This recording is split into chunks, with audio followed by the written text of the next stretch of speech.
Welcome back to Elevation Perspective. My name is Mark, and today we're going to recap the crazy opening weekend in Major League Baseball. First off here, the biggest story of the weekend was probably the Yankees sweeping the Brewers. They outscored them 36-14. Nestor Cortes got absolutely smacked around the ballpark in his first start for the Milwaukee Brewers against his old team in the Yankees. The first three pitches Nestor threw to Paul Goldschmidt, Cody Bellinger, and Aaron Judge were all for home runs. Speaking of Aaron Judge, he looks to repeat as the American League MVP with 4 home runs and 11 RBIs in his first 3 games. The big story here from the Yankees sweep was these new torpedo bats. Basically, these torpedo bats are defined by an untraditional barrel which rests closer to the hitter's hands. The bats are designed with more wood concentrated in the area of the bat where the hitter is most likely to hit the ball. I think we need to wait a little bit longer before we properly judge this new phenomenon.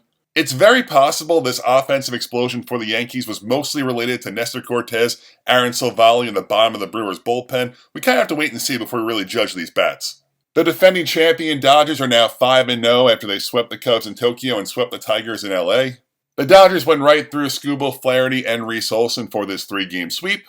Tommy Edman has 3 home runs, Shohei has 2, his shoulder looks fine. Roki Sasaki looks rough again in his second start here, throws a lot of balls, does not really have any control of his pitches. Our next sweep came from the Padres sweeping the Braves in a 4-game set. My biggest takeaway from this 4-game series was Fernando Tatis looks healthy. In the early going, Tatis is hitting .467 with a home run and 3 stolen bases. Nick Pivetta also had a really strong team debut on Sunday Night Baseball, securing that 4-game sweep with 7 scoreless innings.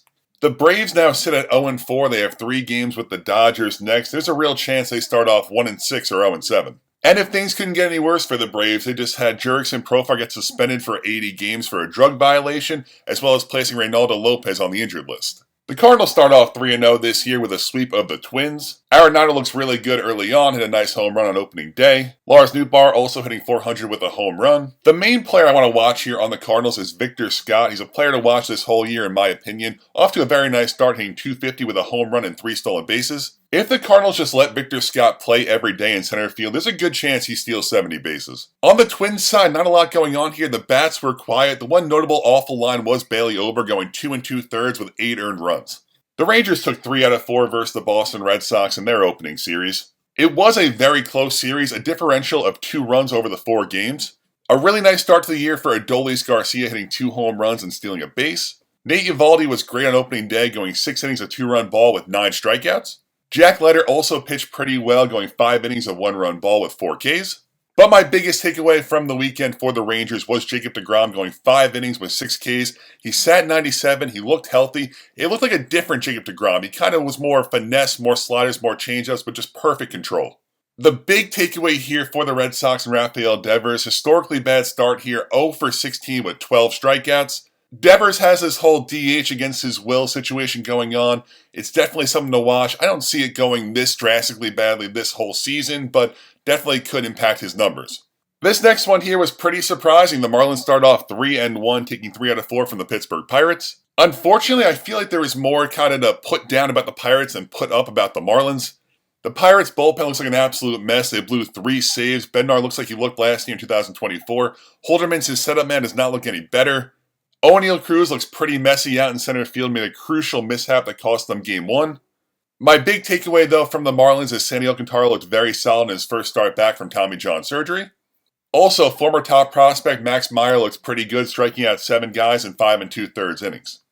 The Guardians take 2 out of 3 from the Royals. Kyle Manzardo, who could be a real X-factor for this team this year, hit .455 with 2 home runs and 6 RBIs in the 3-game set. The scary part here is Jose Ramirez sprained his wrist trying to steal second base. Day-to-day right now, they're kind of saying it's not a real concern, but a sprained wrist for an elite hitter, that's concerning for me. The Houston Astros take 2 out of 3 from the New York Mets, a pretty low-scoring, uneventful series. Jose Altuve is now a full-time left fielder. Didn't get tested out there too much, but looked pretty uncomfortable in the plays he did get. Rookie Cam Smith got his first hit. Juan Soto got his first hit as a Met and his first home run as a Met. Hader was pretty shaky. He did secure both saves, the first one striking out Juan Soto in a big spot. And the Astros pitchers were really solid here, especially Framber Valdez on opening day and Spencer Arrighetti in Game 3. The Phillies take 2 out of 3 from the Washington Nationals. There were some big-time pitching performances in this series. Mackenzie Gore for the Washington Nationals on opening day went 6 innings, a 1-hit ball, and 13 strikeouts. This could be the start to the breakout season for Mackenzie Gore that so many evaluators have been waiting for. Jesus Luzardo for the Phillies in his team debut went 5 innings, a 2-run ball with 11 strikeouts as well. Kyle Schwarber's also off to a nice start here with 2 home runs. The Rays took 2 out of 3 from the Rockies at George Steinbrenner Field, their new home ballpark. This is definitely going to take some getting used to, for me at least. I watch these Rays games and it kind of just looks out of place. A fellow by the name of Cameron Misner hit a walk-off home run on opening day for the Rays. Lots of strikeouts for the Rockies batters. Pepio had 8, Littell and Bradley each had 7. Josh Lowe, unfortunately, is back on the injured list with an oblique strain. And my only real takeaway here for the Rockies was a strong opening day start from Kyle Freeland, going 6 scoreless innings with 7 strikeouts.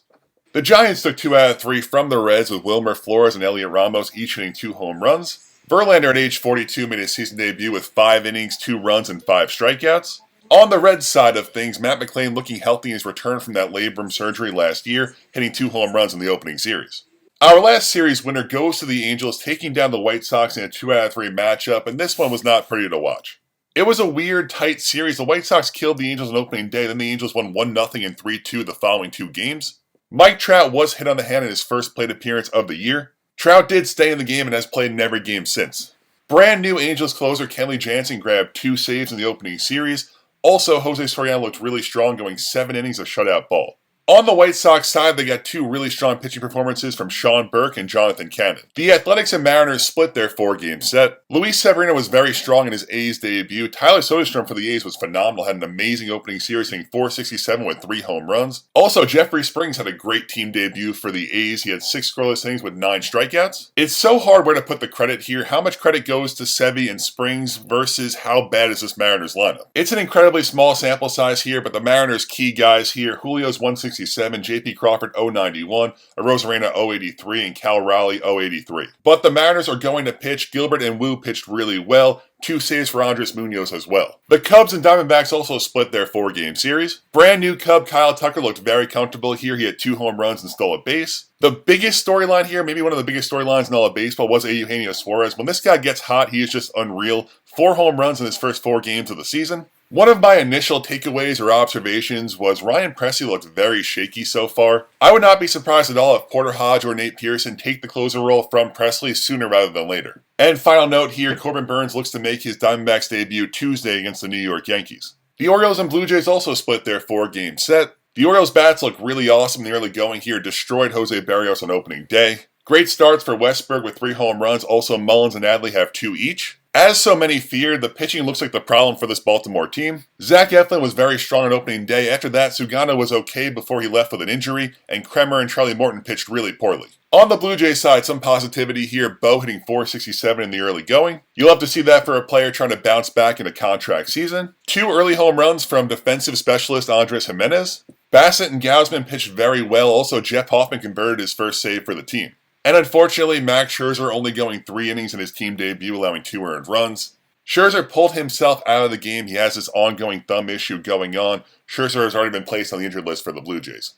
And that's our recap of the crazy opening weekend in Major League Baseball. If you like this video, please hit subscribe.